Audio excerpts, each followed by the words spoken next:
जैसे आदि शंकराचार्य ये उस समय जन्मे थे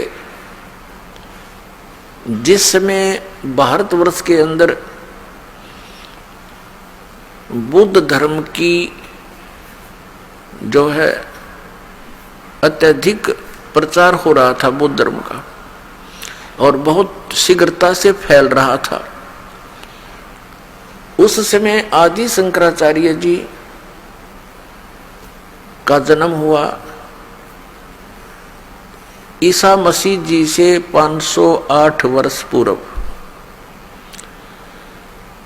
तो उस आदि शंकराचार्य का उस समय जन्म होना हमारे लिए वरदान सिद्ध हुआ, क्योंकि यदि बुद्ध धर्म भारतवर्ष में फैल जाता तो पूरा भारतवर्ष नास्तिक हो जाता। जैसे बुद्ध धर्म फैला चीन में, आज देख रहे हैं कि चीन में कोई राम नाम परमात्मा को याद करने वाला प्राणी शायद ही कोई हो। इसका कारण क्या रहा कि ये महापुरुष जैसे महात्मा बुद्ध थे, ये पुण्यकर्मी प्राणी थे पूर्व जन्म के, और इनके कुछ संस्कार शेष रह जाते हैं, उनको फिर मानव शरीर में ये यहाँ का भगवान ब्रह्म देता है, और वो सीधे स्वर्ग से आए हुए थे। जिस स्थान से आत्मा आता है भले ही उसके ऊपर यहाँ आकर के 3 गुणों का प्रभाव तुरंत हो जाता है, फिर भी उसके अंदर एक विशेष कसक परमात्मा की और उस सुख के प्राप्ति की बनी ही रहती है। इस आधार से उसने घर त्याग दिया महात्मा बुद्ध ने, और बिहार के अंदर गया शहर के पास एक वट वृक्ष के नीचे उसने बैठकर परमात्मा पाने की मनमुखी साधनाएं शुरू कर दी। हठ योग, निराहार रहकर बैठ गया। अब उसको प्राप्त कुछ हुआ नहीं, मरने को हो गया, हिला टहला जा नहीं, बोला भी नहीं जा रहा था। तो किसी माई को प्रेरणा हुई, किसी बहन ने उसके मुख पर थोड़ी सी खीर लगाई, धीरे धीरे वो चाटने लगा। तीसरे चौथे दिन उसने आंखें खोल ली और उठ के फिर प्रचारक बन गया और विधान बना दिया कि starvation could not lead to salvation. व्रत रखने से, भूखा मरने से भगवान प्राप्ति नहीं हो सकती, आत्म कल्याण नहीं। उस हठ योग के करने से और पूर्व जन्म के संस्कारों से उसके अंदर एक बोलने की शैली विशेष थी। ऐसी वो प्रचार करता था कि जनता उससे प्रभावित होने लगी, और जिस कारण से उसने बहुत से अपने प्रचारक भी बना दिए, और भारतवर्ष में वो शीघ्रता से फैलने लगा और पूरा चीन उसका अनुयायी बन गया। अब वो नास्तिक क्यों हो गए? उसका कारण ये था कि जो वे ऑफ वर्शिप यानी पूजा का मार्ग, भक्ति की विधि उस महात्मा बुद्ध ने बताई, वो शास्त्रों अनुकूल नहीं थी। श्रीमद् भगवद गीता अध्याय नंबर 16 के श्लोक 23 और 24 में कहा है कि शास्त्र विधि को त्याग कर जो मनमाना आचरण करता है उसकी न तो गति होती है, न उसको कोई सुख प्राप्त होता है, और न ही उसका कोई सिद्धि प्राप्त होती है, उसकी सिद्धि भी प्राप्त नहीं होती, अर्थात यूजलेस यानी व्यर्थ।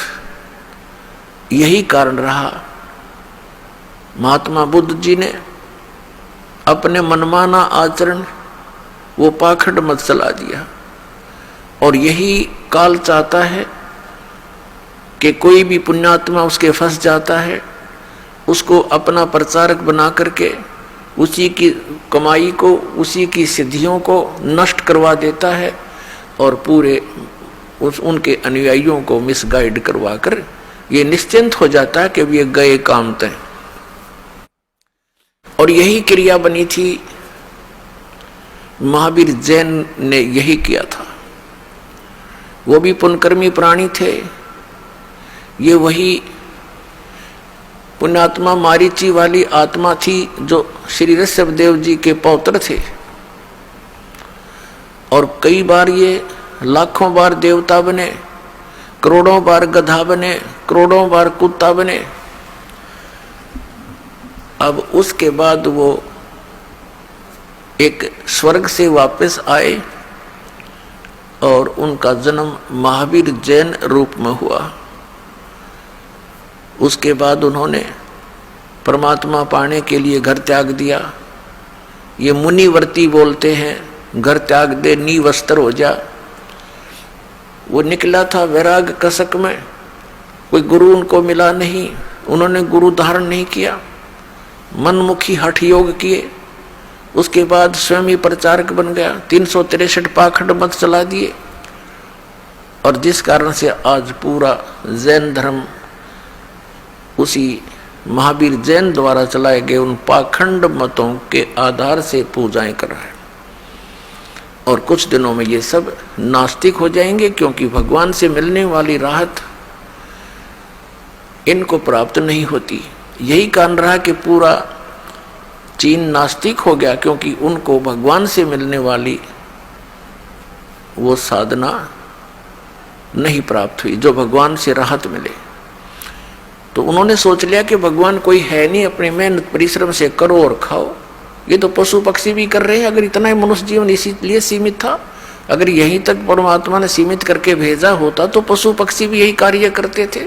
अलग से ये एक सुंदर शरीर देने की क्या आवश्यकता थी।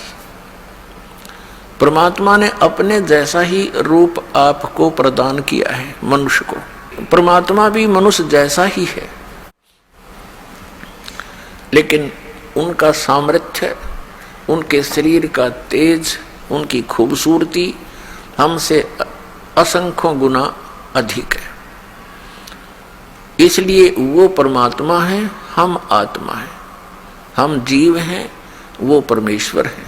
अगर आप ये वीडियो YouTube पर देख रहे हैं तो हमारे चैनल को सब्सक्राइब करें और बेल आइकन को दबाना ना भूलें। अगर आप Facebook पर ये वीडियो देख रहे हैं तो हमारे पेज को लाइक करें।